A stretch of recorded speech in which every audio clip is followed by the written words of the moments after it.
प्रथमोऽध्याय। अपर्याप्तं तदस्माकं बलं भीष्माभिरक्षितं, पर्याप्तं त्विदमेतेषां बलं भीमाभिरक्षितम्।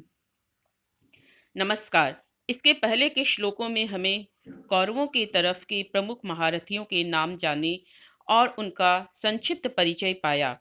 यहाँ दुर्योधन आचार्य द्रोण से अपने महारथियों की प्रशंसा करके अब दोनों सेनाओं में तुलना करते हुए अपनी सेना को अधिक शक्तिशाली और श्रेष्ठ बताते हुए कहते हैं कि भीष्म पितामह द्वारा रक्षित हमारी सेना अजेय है और भीम द्वारा रक्षित पांडवों की सेना को हमारी सेना आसानी से जीत सकती है। यहाँ हम दुर्योधन को ऐसा कहने का तात्पर्य समझ लेते हैं। पहली बात तो यह है कि अपनी सेना के महत्व को बताते हुए वे आचार्य का उत्साह वर्धन करना चाहते हैं।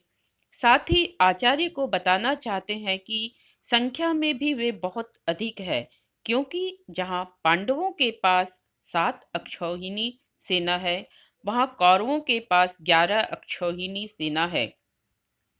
भीष्म पितामह से संरक्षित होने से उनका मतलब है कि उनके सेनापति पृथ्वी मंडल के सबसे अद्वितीय वीर हैं।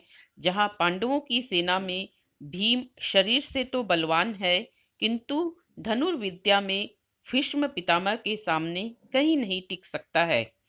अब जरा शब्दों के अर्थ को समझ लेते हैं। अपर्याप्तम। अपर्याप्तम का मतलब होता है इमेजरेबल, अर्थात जिसकी मात्रा को नापा नहीं जा सकता है। तत् उनकी, अस्माकम हमारी, बलम शक्ति स्ट्रेंथ, अभिरक्षितम परफेक्टली प्रोटेक्टेड चारों तरफ से संरक्षित, पर्याप्तम लिमिटेड, एतेषाम पांडवों की। अब हम अगले श्लोक की तरफ चलते हैं।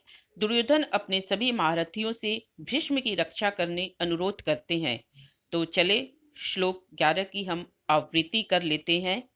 अयनेषु च सर्वेषु यथा भागमवस्थितः भीष्ममेवा अभिरक्षन्तु भवन्तः सर्व एव हि।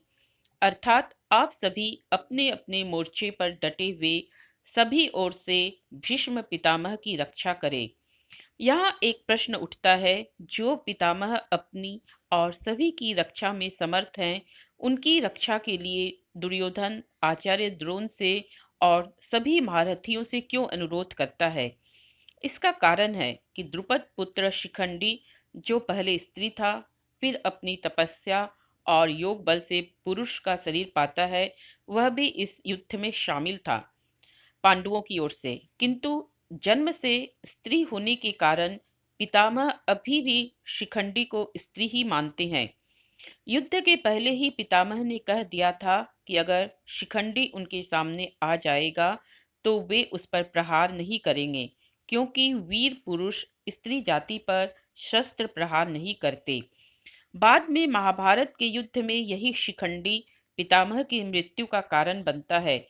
इस शिखंडी से ही रक्षा के लिए दुर्योधन सभी ओर से उनकी रक्षा का अनुरोध करता है। आज हम यही विराम लेते हैं।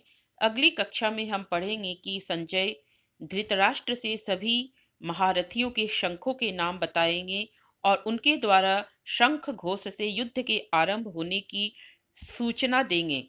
अतः यही हम विराम लेते हैं। तब तक के लिए धन्यवाद।